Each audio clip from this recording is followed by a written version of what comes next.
Welcome to This Week in Hospitality Marketing, live show number 384.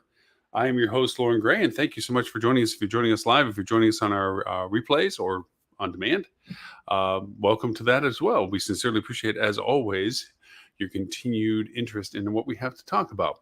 If you're watching us on our TV channel, Hospitality Channel, greetings from the big screen. That's found on Roku, Google TV, Amazon TV, Apple TV.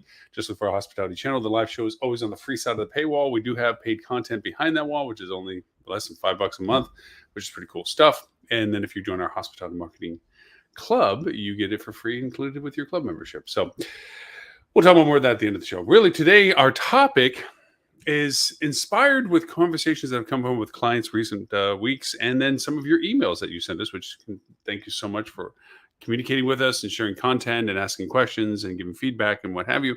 I answer all of my emails at lauren@hospitalitydigitalmarketing.com for both this and the podcast.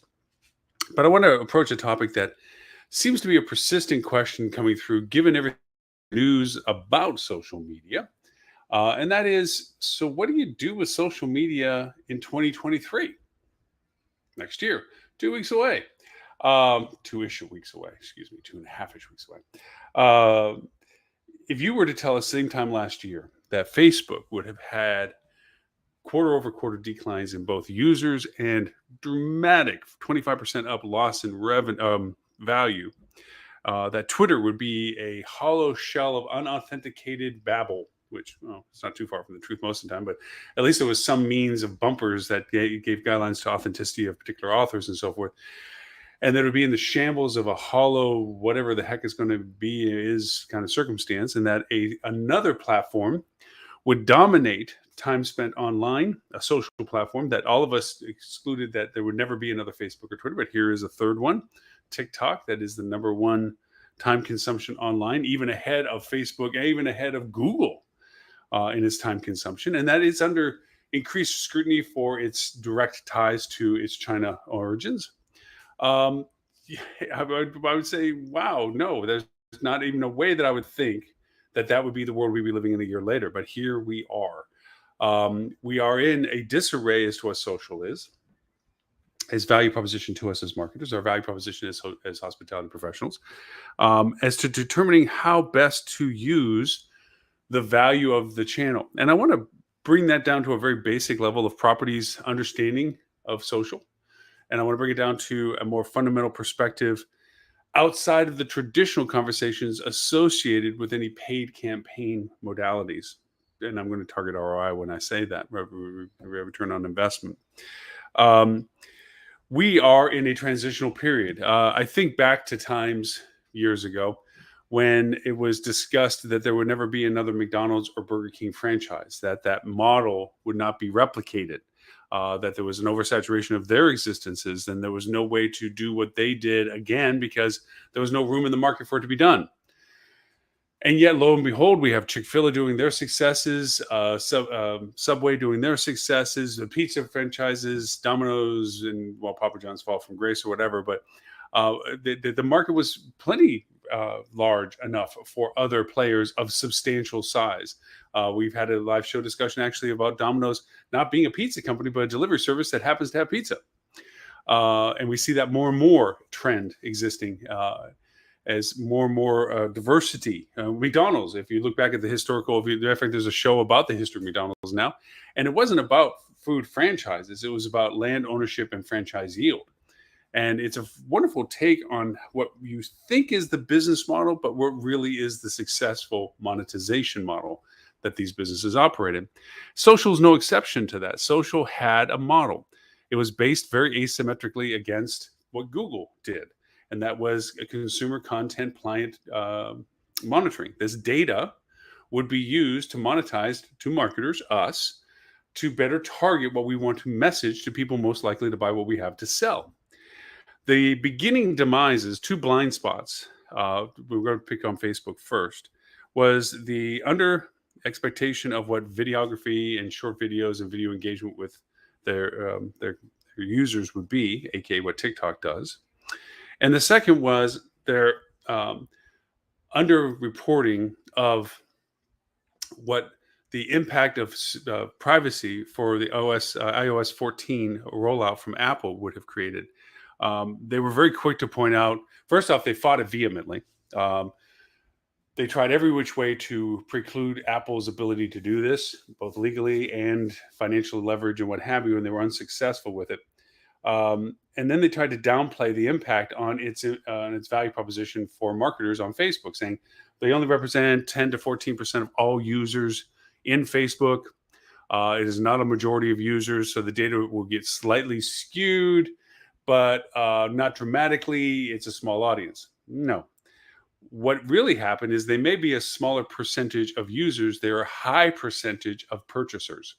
And that 10 to 14% estimate of impact was actually 40 to 50% of the accuracy of data that got lost. All of a sudden, ads that were proving to be very profitable and or productive on Facebook didn't and weren't.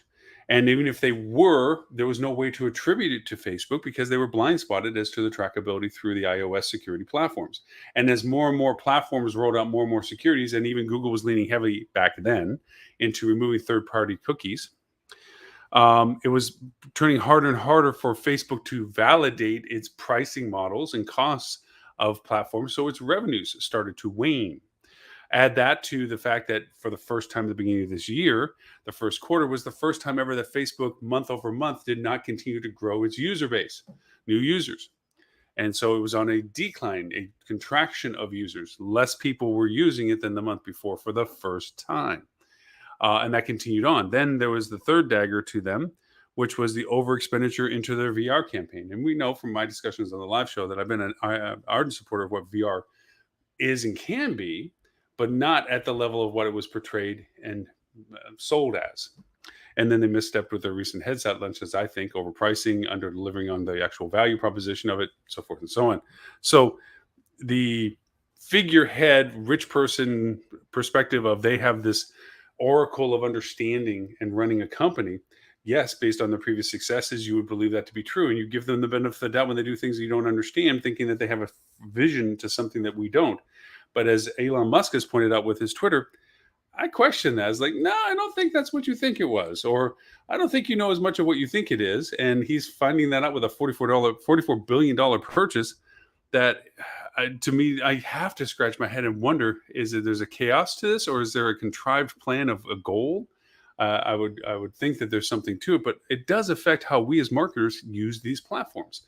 Facebook does not deliver as much as it used to deliver for the amount spent, which answers to your ROI question for the budgeting process that we discussed in great length these past few months. But we're now into the reality of 2023. As I said, we're only 2.5 weeks away from it being day one of 2023, January 1st, bright, shiny new penny, new year, new fiscal budget. A lot of you had questions when we went through the budgeting process as to what to assign to social, and there was a deference to it. We talked on the live show about back in the day, it was hard to sell social as a paid budgeted line item because of its uncertainty principle back when it was first being introduced into our marketing strategy. Now it's a mainstay. It's like, okay, what are we paying for social paid? And now there's a justification request for this data. Like, are these numbers accurate? And if they're accurate, can we really expect a continued value for what was being spent, ROI? And we've had live shows discussing how I want to diminish the singular use of ROI as a deciding factor, that all things must run through an ROI calculation to determine validity. It is useful. It's a very functional tool. It will never go away. It's incredibly valuable, but it's not completely applicable to all situations for making deterministic decisions. Sorry, coughing. So with that in mind, what do we do with social? Its value proposition is in question. It has diluted metrics. There's the chaos of whether it's just a loud horn for anybody loud enough to use it. We can't even authenticate, and I'm speaking more of Twitter when I say this, authenticate that the person who's actually talking is the person that we think that they say that they are. There's data security issues there to that, and I'm speaking of TikTok. But there's data security issues of tons of apps. We think that there's some omnipotent oversight from somewhere, whether it be Apple or Google or whatever, that looks at these apps and say, no, we are going to draw a line here and say that we're not going to allow them to run this. But as we've seen by the exposés of what Twitter has been doing, that ability, somebody to have the cojones to make those decisions, doesn't always happen. There's self-preservation, there's sandboxing, there is so many things that influence those decisions where it's like, well, I'm not going to make that choice. You make it. I'm not making the choice. Well, we'll just leave it be because it's neither of our choices. And it runs rampant or it runs wrong. We're seeing that more and more, that these highly overpaid CEOs really are more out of self-preservation than they are of market vision or business vision. And yet we're relying upon their decisions for our business decisions on success of what we spend. So ROI is not a function as much anymore as a singular decision model as it is a part of a decision process. We talked about pace. We talked about total contribution, channel contribution, total value, timing. These are other modifiers in our discussions that we need to include. Everything has value at the right time, and everything can cost at the wrong time. There's marketing campaigns that are brilliant but unsuccessful because they're timed poorly. There's others that are poorly timed or poorly executed, but wonderful results because they were well timed. So there's a combination of influences that we have to calculate in our marketing strategy when it comes to social. We have the concern as to where we need to be. Now, I'm going to bring up a conversations that I've had with clients that we've had on the show as to how to look at the current top channels for social as it relates to your business. I'm going to pick hotels as a primary focal of this example. Facebook is your bread and butter platform. It is one of the strongest established platforms. It has the greatest diversity of demographics for marketing, and I'll make that caveat. And it allows for you to identify what you want your content to be put in front of. And that's valuable. TikTok, no, let's go Twitter. Twitter is a fire hose.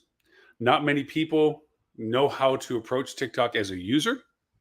Those that are comfortable as users to know how to look at hashtags and groups and followings and so forth, they can filter out so much of the white noise of the fire hose of everything that's going on and just keep track of things that they're interested in. The caveat is that it gives you a wonderful selective audience to speak to, and you can isolate that in your marketing campaign. The bad news is it creates an echo bubble because unless you pick correctly the interest categories most prevalent for you to put your content in front of, you might miss a whole segment of people simply because they don't isolate out data in a way that you can filter that you would put yourself in front of them.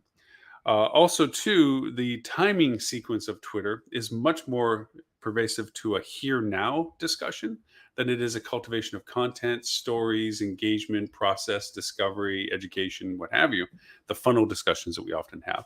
It's more of a here it is while I have your attention. That's what Twitter is. Instagram, a variation, an offshoot of Facebook, because it's the same company, is a more personalized platform, a visual engagement, a chance to be more of a singular voice in your marketing to a singular recipient in who you're speaking to.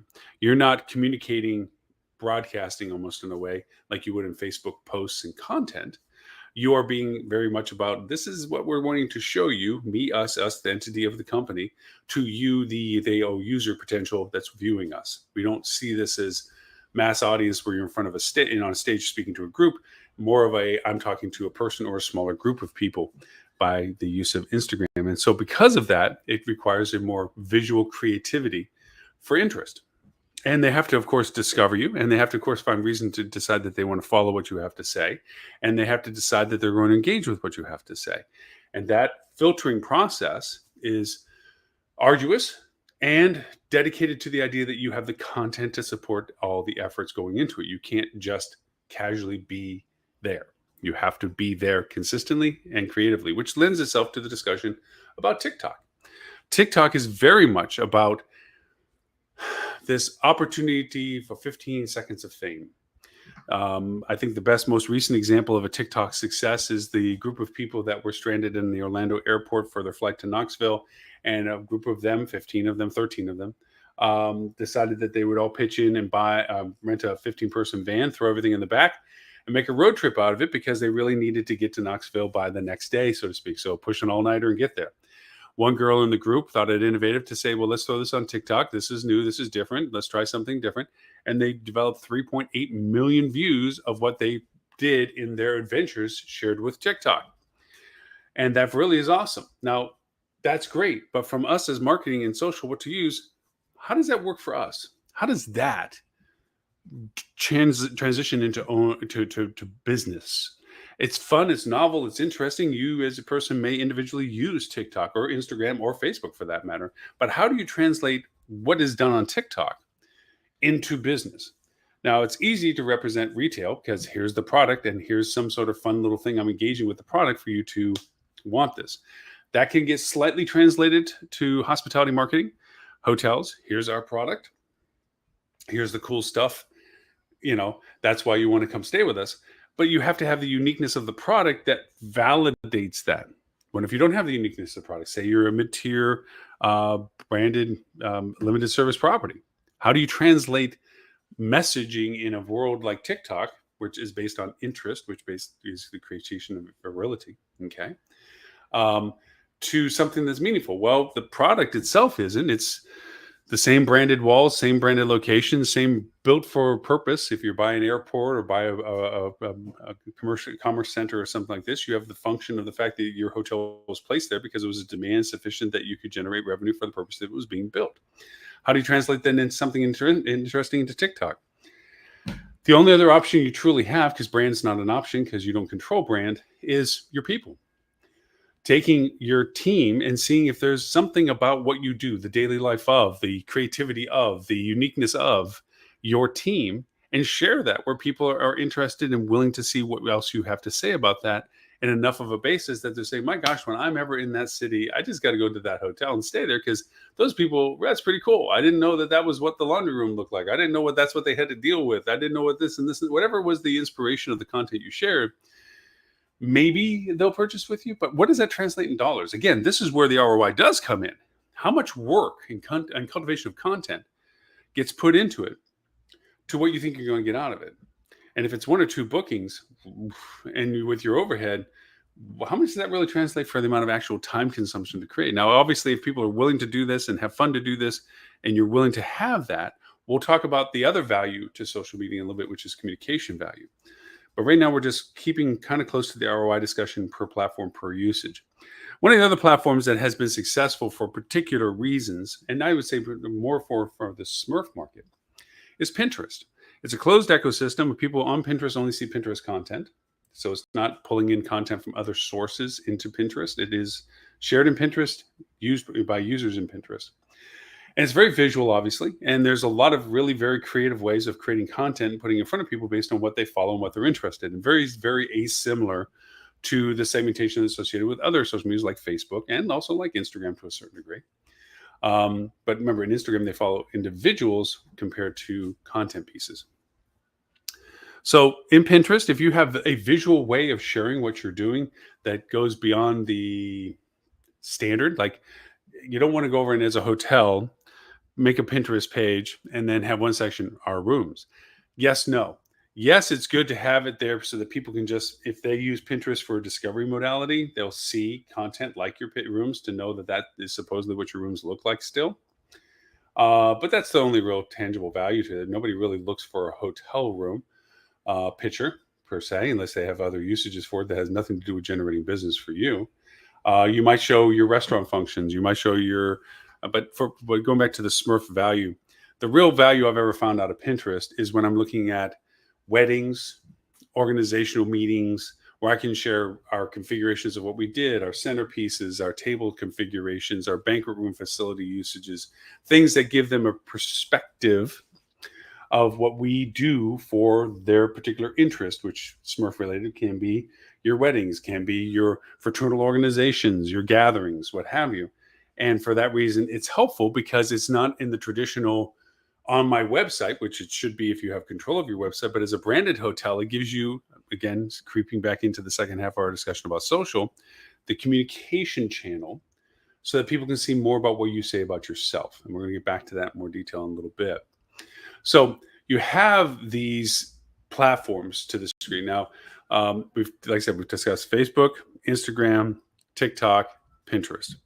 There are other platforms, absolutely. Are they the platforms that are of the high interest to you? I can't even justify TikTok and Twitter for most of my clients, and barely, depending upon their meeting space, common space, and Smurf business, can barely justify Pinterest. The only one that I can persistently say has a perennial value is Facebook, because it allows you to continue dialogue in places that people won't often discover dialogue. And for that to be explained better, I want to kind of go and talk a little bit about SEO and the changing landscape of SERP pages. SERPs being search engine result pages. What you get when you query something in Google or Bing is you get results. Early in the days of SERP pages, it was organic. You searched for something, and the platforms Alta Vista, Yahoo, Microsoft, and Google would give you what they knew about in relation to what you were looking about. And it was very much like that until they started turning into a monetization model. Oh, if you're looking for these things, I can charge people that have these things to be showing up ahead of everybody else's just organic value authentication coming to the page. And the page is transition. I'm not trying to give you a whole history of SEO, but now what you have is primarily Google results, paid results, and below all of that, the beginning of the organic results. On mobile, it's much worse. Mobile, because of the screen size, and remember, 58% to 64% of all traffic on the internet right now is mobile based, phone, not tablet, mobile based. So this is speaking to most of the traffic that happens online. You have all of Google's content. And for hoteliers, that means their meta, their answer box, okay, the Google Zero click, which is Google's attempt to short circuit having to send you someplace else and hopefully answering what you were searching for in an answer variation, aka answer box. So you don't have to go to another click, another step. You got what you were looking for from the results page. And we've talked about SEO value of that. We'll talk more about it next year as well, that if you can get into that answer box, if you can be the authority for questions that are related to the content that you have, that is wonderful, because what they're going to mostly do is click on it to expand the content past the answer that was given by Google into the whole context of the page that they pulled it from, which is hopefully your page. That's great. Then you have paid underneath Google's efforts. Okay, Google Map showing you the hotels, showing you the prices on a map, showing you the best ones. Again, paid sections as well, paid meta versus organic meta on Google. And then down below that, you have the beginnings of your paid placements, usually dominated by people that have more money than you to sell your hotel. And that I mean by the OTAs and TripAdvisors and things like that, which is also an OTA by what they use. And then you have, maybe, if you're good at SEO, your website and its authentication with organic. Or maybe you decide to pay for yourself and your paid ads are in the mix of all the other paid ads. And then there's the organic after that. And oftentimes you're not the first up on it, that you still have large platforms that are great at selling and talking about your hotel, like a TripAdvisor, that actually organically place better than your own website, because they have your content plus every other thing about your area on top of it, which makes them more of an authority about your hotel than you are an authority about your own hotel. So that's the world that we're getting in SERP pages. And for that reason, the idea of social makes it viable that there's another way to talk to your guest without them having to discover your website. Because let's say we get past all that stuff for the SERP page and they go to your website. Now they start effectively over again, okay? Because now they have to handle the navigation you've provided. More often than not, the traffic comes to your index or your homepage. From that, you're giving them navigation options, east, west, north, south navigations, maybe activating buttons on the page itself and so forth. And maybe you did a well-constructed page, loads quickly, so there's no delay that makes people bump out. And you do all the things right, and they're looking at your index page, and they're looking at what they're still interested in about you. Maybe it was event, maybe it was your product, maybe it was your availability, maybe it was your room type, maybe it was your location. Whatever it is, you don't know as well as you should, but they do. And they're trying to discern from what you're giving them as options where they're going to find the information that they're interested in. So they're starting the whole process over. And this takes time, it takes clicks, and it takes effort. And it has to take dedication from the user that they're truly interested enough to go through this process. Okay. And in that, I find it hard, and has always shown by traffic very hard, to put content in front of them that would be potentially of interest to them by what we shared. And I mean by blogs and content on pages, where we try to explain our nearness to the event venue, our value proposition with our local vendors, that if you go to restaurants in our area, they're going to offer you this or offer you that, or this restaurant is really cool. And maybe we make engaging videos and so forth for them to be able to see. And we put them on our website thinking that this is helping our content. And it is. But it means it has to be discovered through the navigation of getting there. And a lot of times, if they're looking at first for whatever is driving them, whether it's availability, whether it is proximity or whatever, they need the answer to the question first. And then once that gets validated, they'll take the extra efforts. Like, okay, now that I know that this hotel is close to what I'm interested in or at a price that I'm willing to afford, let me look more at what they're saying about what it is that I'm interested in. And they'll go to the next phase of that. That's the education process in our discussion of progressions, okay? Discovery, education. And in this, they then hopefully find the content that you arduously put together. Okay. That's a long string. SERP, discovery, follow through, classification, navigation, identification, authentication, interest. And a lot of times they don't follow a straight line. It's very much global. Like, oh, you get to a point and then something else distracts you. Oh, look at that pretty picture. Is that outside their hotel? And then they go look and see, and they're looking it down. Next thing you know, they're not. They stop looking for what they were looking for, and they follow the shiny object. And I am very much, for my friends will tell me, very much a shiny object person. So for that reason, you need other places to make sure you want to talk to your potential guests or your guests. And you have to base your decision on using social under the criteria of the value of communication, not just the ROI that you can derive from what you spend on that platform, but using that platform as a means of communication. The idea that your website can communicate everything you want to communicate is wonderful, but you literally are putting all of your eggs in one basket by saying that that's the only place I want my stuff. I'm not going to talk to anybody else unless they're on my website. Then you're banking the fact that they literally have to be there for them to understand what it is that you want to say. The smartest marketing decisions you make are based on who are my guests and where do they go that I can talk to them. It used to be in the old days, which road did they drive on? I'll put a billboard up. Which newspaper do they read? I'll put an ad in it. Which radio station do they listen to? I'll put an ad on it. What TV station do they watch? I'll put an ad on it. Problem was, we had to broadcast to everybody else that may not have been interested, but we knew that the people that were interested in us also were in that mix. So as the old adage goes, 50% of my marketing works. I just don't know what 50% does.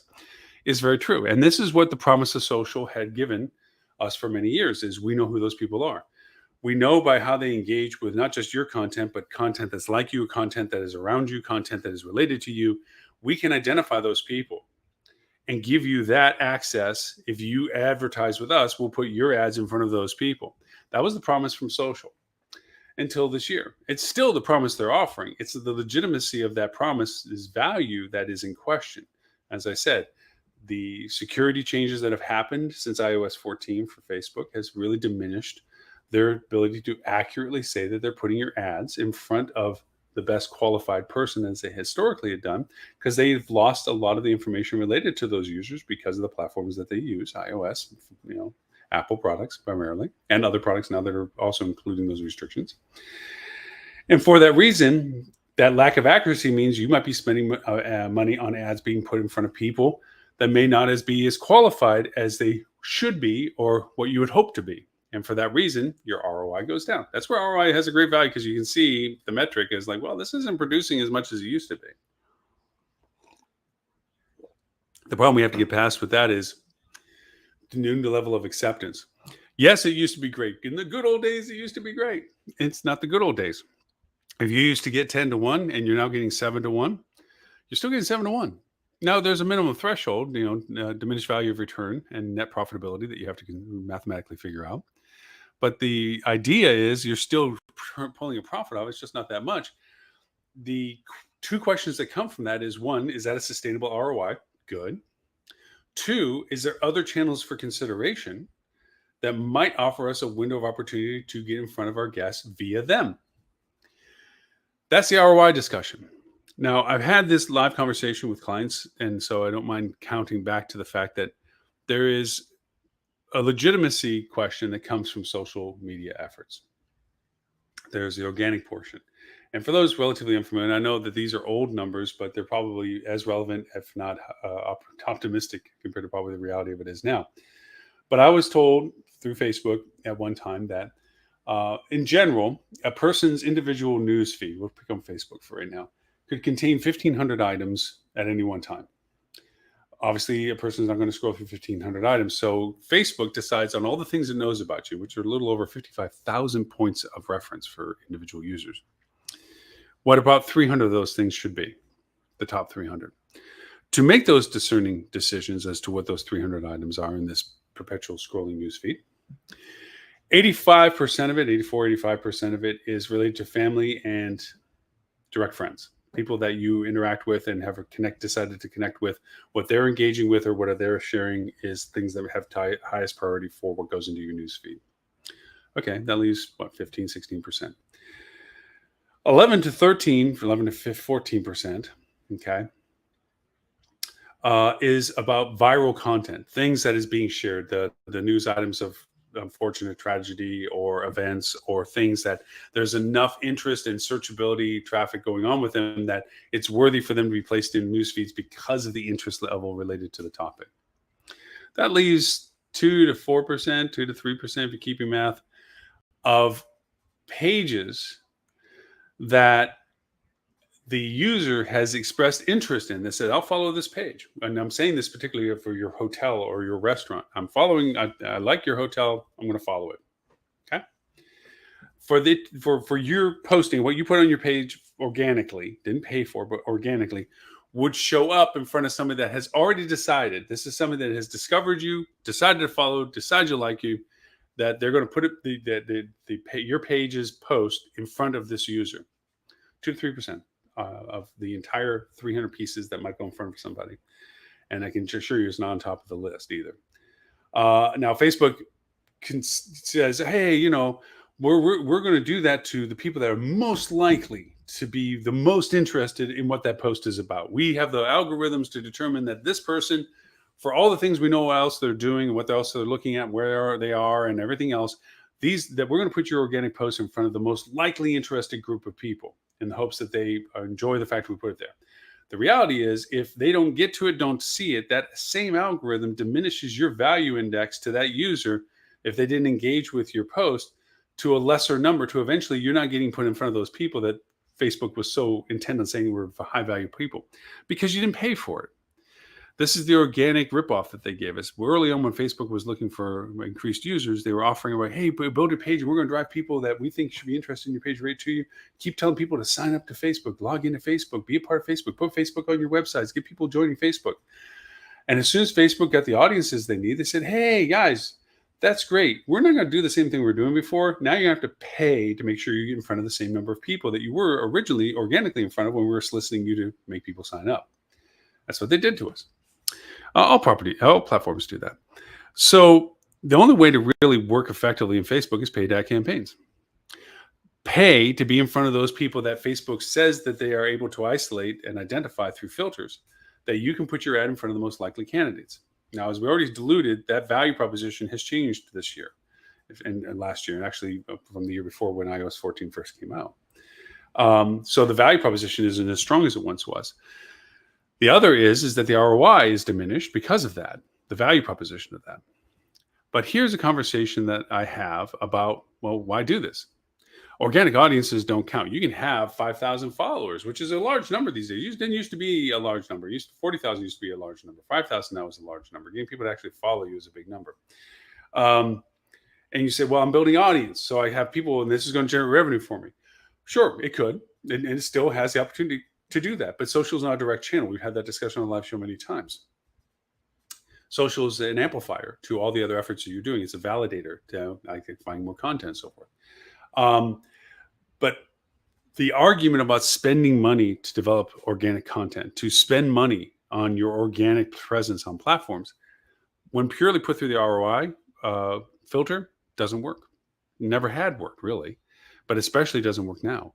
There is no guarantee you're going to get in front of enough people. There's no guarantee they're going to be engaged enough with what they do, if they are engaged with you, if they even discover your content organically, to actually convert to something that somehow justifies in some ROI calculation that's very low in numbers, that all that effort, all that time, all that content development was really worth the effort. So you're saying, gee, Lauren, that sounds like you're telling me not to bother with this. No, I'm not, just the opposite. A lot of times, this goes back to two suppositions of social media. One, be where your audience is on a platform that they communicate with. And that's validating the fact that you have to be here.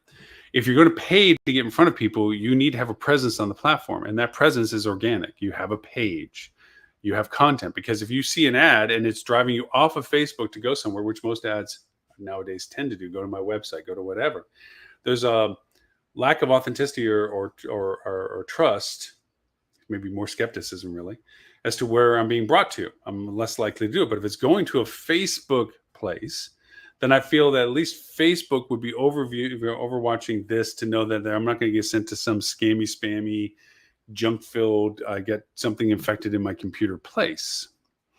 It's a validation that, hey, I'm on Facebook and I'm putting ads to drive you to Facebook. Now, the reason why the value of communication on a social platform is so strong is the first point I made, which is you're actually in front of guests on a platform that they communicate with. The second is, if you don't and you stop using it, the kiss of death is dormancy. If I saw an ad for a hotel, and even if the ad didn't bring me to the hotel's Facebook page for whatever reason, and a lot of good ad campaigns don't always. I said if they go to a valid website link and not some squirrely one, then people are okay with it. They're more likely to be okay with it if they go to a Facebook page. But all that being said, I will still go look for the company on Facebook. I'm there. I'm a user on Facebook. I'm in Facebook. I see their ad. So I go look up the hotel, and I go to the hotel's Facebook page, and I see that the last post was 18 months ago. Or the last post was when they updated their header and they have never posted anything or whatever. I'm less likely to trust the authentication validity of this business with the fact that, one, all right, on Facebook, they're going to be deaf. Nobody's paying attention to this page. So even if I post something on or ask a question on or try to engage them on, it's a waste of my time because there's nobody on the other side of that conversation. The second is, if they're using Facebook for advertising, but they're not engaged on the platform to sustain their presence, how much am I trusting that they're just not trying to pitch me something, or that there's just a means of getting in front of me? And, and even though the hotel might not think none of this, that then, no, we want you to come to our website and see what we have. That's where all of our content is. And that's because we decided that's the place we want to put all of our content. And Facebook was just a mode of getting people to our website. You're losing a lot. Like we went over and did the math a few shows ago. I think show 271, 272, we're talking about the mathematics. 97% of the people on a good day don't engage with your website. 97% of them. Only 3% we calculate our entire business model on to our website. 97% of the people are wasted time for them and us. They come, they go. No engagement, no interest, no nothing. Bouncers or low engagements. They go to a place, didn't see what they wanted to see, and we're gone in less than 7 seconds. And that's not the definition of all 97%, but that's a large portion of them. So we're focusing on 3% of the engagement of this. And we're saying now, by doing what we're just describing on social, that I'm wanting to get your attention on a channel that I know you're on, although I'm not investing anything into it, to drive you to a place in the hopes that you find and discover through our navigation and your interest why you would follow an ad to our website. And the traditional ads of, room and rate and offer and availability and so forth aren't the catalyst on social media. Social media isn't a direct channel, as we've discussed before. It's an amplifier. You create context to what you're doing. But most importantly, the value of social is communication. I'll give you an example that is very near and dear to me when it comes to clients that have branded hotels. So many of your doors are closed and locked that you have no control and access over. And that was excruciatingly painfully clear during lockdown.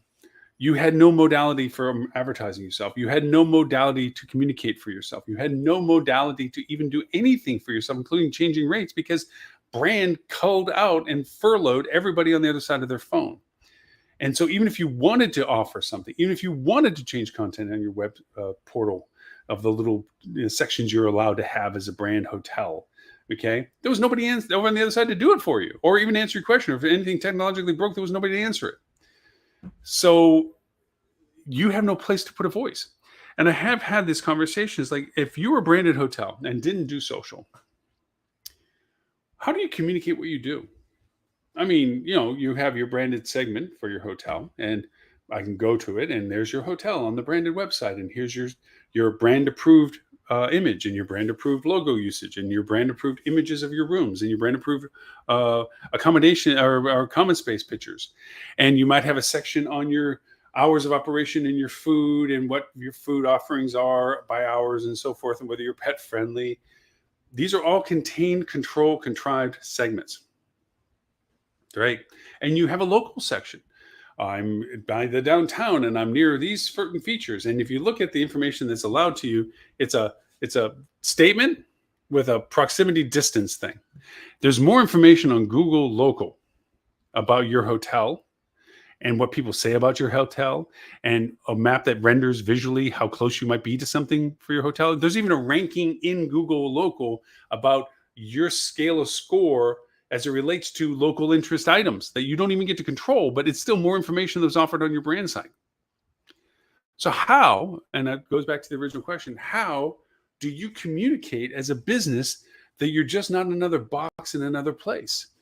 The culture of your people, the humor of your staff, the adventures of running a hotel, the things that you want to share about how amazingly cool it is that you're directly across the street from something, in a way that you can share the content. Well, let's look at what you have available. You have a PR piece that you can boilerplate out. Of course, you'll need approval from brand to do that. And it'll be very factual PR based in the sense that it has to be of interest in the distribution, and somebody has to pick it up and share it. And only that audience that follows that person that shares it would see what you had to say about yourself. You're not talking to your guests. You're talking to somebody that's interested industry wise or particular to market in a PR piece. Who reads news article features statements to derive travel interest information? Not a lot of numbers. The other is your feedback capability with your guests. They comment and quote on other channels like TripAdvisor, like Yelp, like Expedia, and not all of them can you reply on. So you're limited. And even when I say this is an option, I'll be able to communicate with them, and other people see how you respond to whatever they're saying about you. Okay, thanking them for their good reviews or addressing the issues that they had, if they had issues staying with you and so forth. But you don't get to tell anything beyond the reply or response to what's there. So I ask you, where do you get to have your corporate voice? And the answer is social. Social is your answer. It's the place that you can elaborate what you want to say. It is it's a horizontal shift from under the umbrella of brand. It allows you to communicate for yourself. Unfortunately, brand tries to dampen that down by saying that they, one, want to control it for you. Two, here's the guidelines of what they expect you to use it for. And three, these are the things that we would say best that you should say about them. In other words, they don't want you to be individual about what you're doing. They want you to work within the confines of what they represent your brand product as. And that's a great line to hold. I'm not saying go rogue and put a bandana on your head and go, yay, we're going to do everything our own way, because then you should go independent.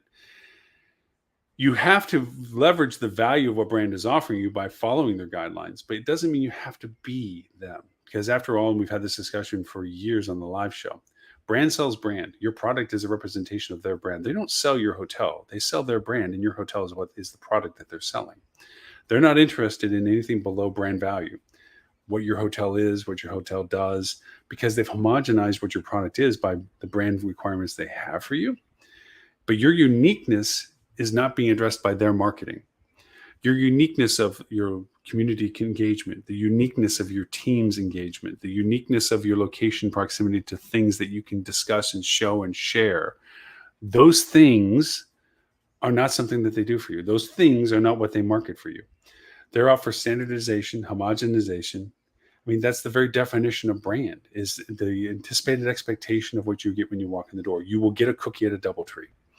You will get a micro refrigerator for particular brands. You will get a segmentation room of bed area versus couch area in certain brands. You'll get certain bath sizes in certain brands.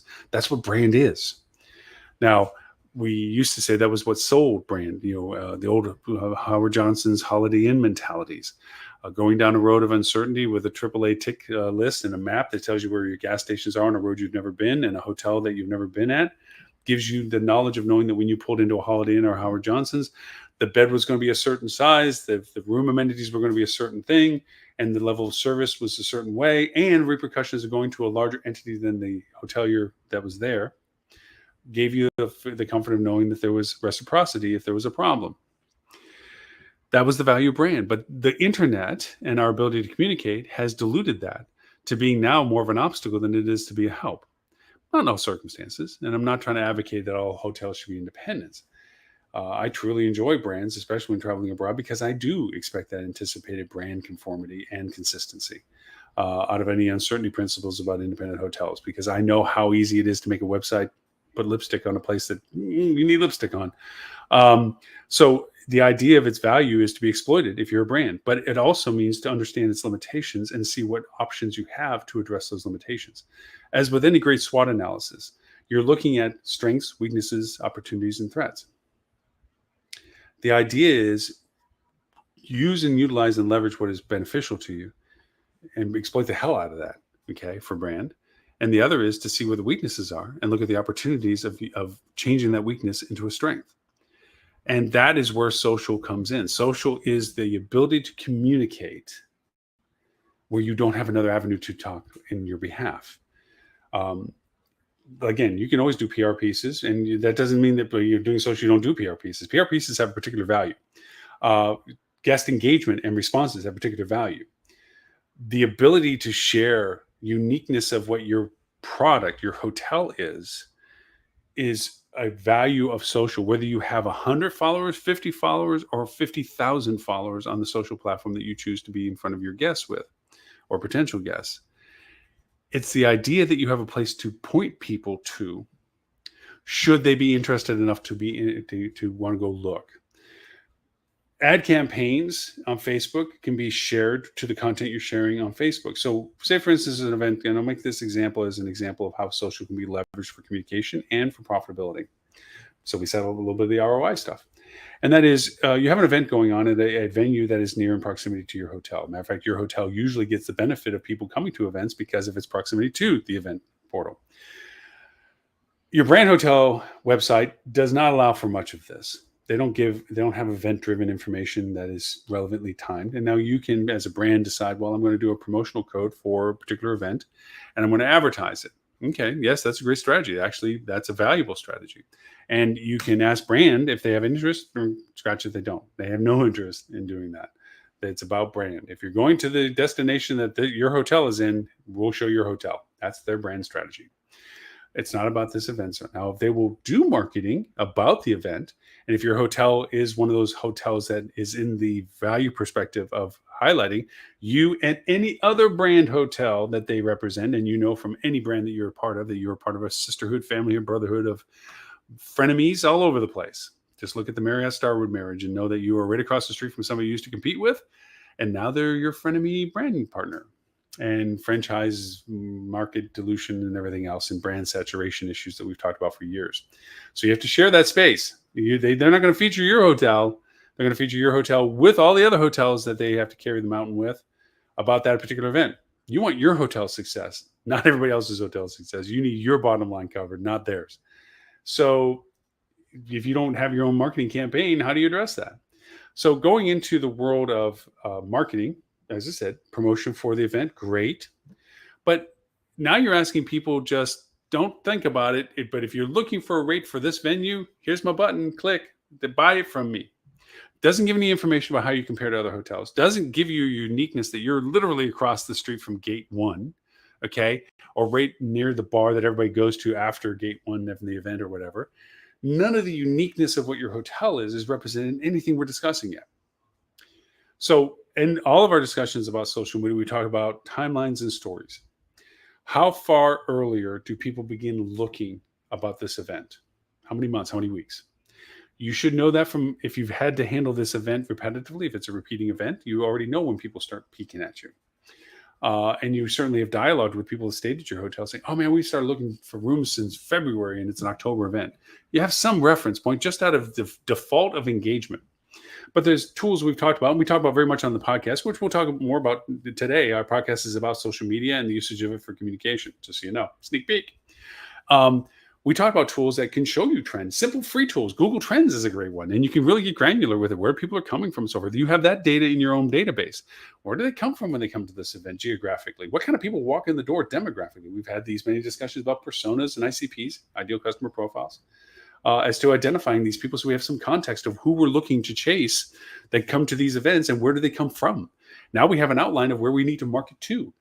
And if you look at the trend in the history, you look at social, the usage of social for communication, you see where you begin the inception of content on social.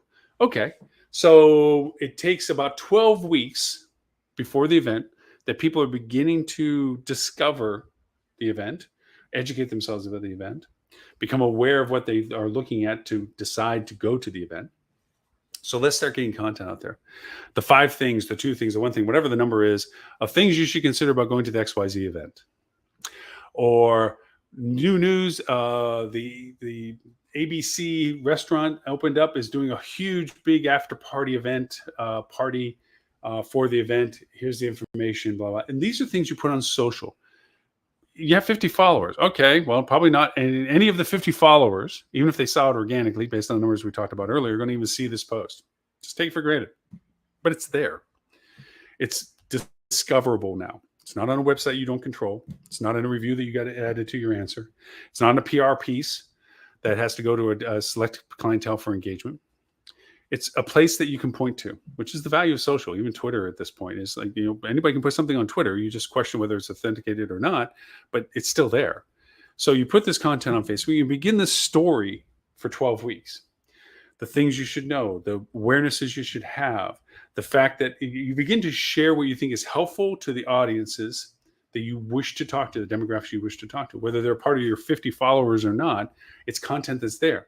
Now, when you begin to get closer, knowing that people are in the decision process, am I going to book? Or that you need to let people know to book now before it gets more expensive or harder to find a room at your hotel. You begin to pepper in the conversation about your value proposition to people's decisions of going to the event.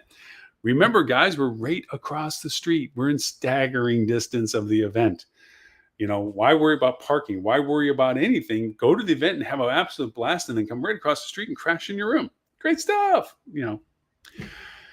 That's when you begin to involve it with social. That's when you begin to create paid social to point to your posts. And then from them going to the post that you wanted them to go to from the paid campaigns, you remember paid to get in front of these people that are interested and targeted about the event, demographically the same people, geographically the same people.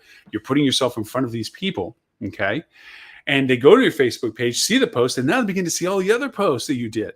They're not one of the 50 people that were in your organic page. These are people you drove to your page about the content that you drove them to, and they can discover all the other things that they didn't know you had posted. And now you begin to become an authority in their mind that you're sharing all the information that they find relevant. Again, because you don't have a website to drive them to that's a custom page about this event that has all this information into it, which independent hotels have that luxury. You have given them information that is outside of the restrictions that your brand relationship has, but the option that social has in its communication skill and ability. If you want to expand the conversation to other social platforms, you can look at the fact that Twitter gives you the expediency of being here now. Hey guys, #event. We got 15 rooms left before we either up the rate or we're out of rooms or whatever it is that the issue is. And you put it on Twitter to the people that are following the hashtag about the event or the groups that are tracking about the event itself.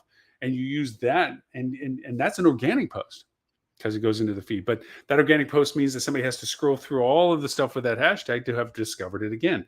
So you pay Twitter campaigns to target those people demographically, geographically, okay? To see your ads about what you're trying to say is a value proposition that you're offering. And that timeliness of knowing that you're in that peak booking window of here's the time to tell people that we're offering these things. Twitter's a great trigger for. Maybe if you have creative content or people that can be creative in content, that TikTok, where you had maybe a presence to be in, okay, you decide you want to start pushing things targeted with their campaign ads to people, again, demographically, geographically, that would be like, hey guys, boom, here's our hotel. There's the venue, gate 1, our hotel, venue, road back over. See, easy and fast. We're right across the street. We got 10 rooms left. You might want to think about it. Here's the link below. Now you're using that platform for the value proposition it might be. Pinterest. Here's pictures of things that we do while the event is going on, or the event is like. Share the experience, put a board together for the event. You're in presence, and you do Pinterest ads, and you do the same thing, demographies and geographies. And you put your content that you put in Pinterest, in that ecosystem, to Pinterest users about the event and your hotel. And here's the call to action for this, because the timing of Pinterest is about discovery and purchase. Okay. Education is not a part of the process sometimes, in the sense of events. Instagram, maybe you have a personality or a personal voice to the company that you like to keep. First person personal, third person authoritative, whatever it is. And you might do something on an Instagram account that shares an awareness of what you want to share about your product as it relates to the event. So all of the social platforms are translated into communication, which is peppered with paid campaigns for exposure of audience that works towards your ROI value of why you're doing it. So at the end of the day, not being in social means that you're silent in channels that your guests use. For branded hotels, it's literally silencing yourself as an entity. You don't have a place to talk for yourself anymore. You're now just a part of a large vanilla brand machine. You have no individual aspect to yourself. Even if you have individual marketing campaigns, you don't have individual communication. And that's where the value of social comes through. So answering our topic discussion as to what to do with social in 2023, I would say shift into I wouldn't say exploitation, it sounds like negative, but the granular usability of social as a communication tool and an amplifier, as it has always been, to all of the other efforts of getting your content, your messaging, your communication in front of the audiences that are most interested in what you have to say. That is the true value of how to utilize the chaos that is social media right now to your benefit for business, for hospitality. So there you have it. I pontificated for an hour today. I sincerely appreciate your attention and interest in the topic and category. If you've listened to this point, thank you for your entire patience and listening to as we go through the entire process of what the social value is and what to do with it in 2023. For watching us on our TV channel, thank you. For those that don't know, we have a TV channel. It's on Roku, Amazon, Apple, and Google. Just look for the Hospitality Channel, the live show, and also our software and services section is always on the free side of the channel. You can watch it without having to pay for anything. You still have to sign up, but you don't have to pay for anything. And then there's a paid channel, content behind it. That's like Netflix, that once you pay, you have access to all the content that we have behind the paywall. If you are part of our Hospitality Marketing Club, we'll talk about this later. If you would like to join our Hospitality Marketing Club, you can go to hospitalitymarketing.club. It only asks for your email because you have to qualify to join us. It is a advanced hospitality marketing group of peers. And I say advanced being journeyman and up. It means that we're not beginners. Nobody in the group is allowed to be a beginner in the sense that they don't know what PPC is or how do you use this. This is a ability to, which has been very successful for everybody that's participating, the chance to have peers that you're talking about advanced marketing questions and dialogue and interests and learnabilities. Code tracking for the new GA4 stuff as to how to create event categorizations for content, the ability to define multi-carousel or infinite carousel development for Facebook ad campaigns with 3 variants. These things are not basic stuff. If you need to learn basic stuff, there's great stuff. There's people out there that teach basics all day long. Books, magazines, online magazines, but online webinars, whatever, and we even throw basic training out every once in a while, but this is advanced stuff. This is people that are in the industry doing this stuff. We have agencies, we have independents, we have brands, we have ownerships, we have management companies in the group. It's a lot of fun. It's a great dialogue. We do live sessions. We do Q&A sessions. We do tiered based on interest in category. It's growing and flourishing.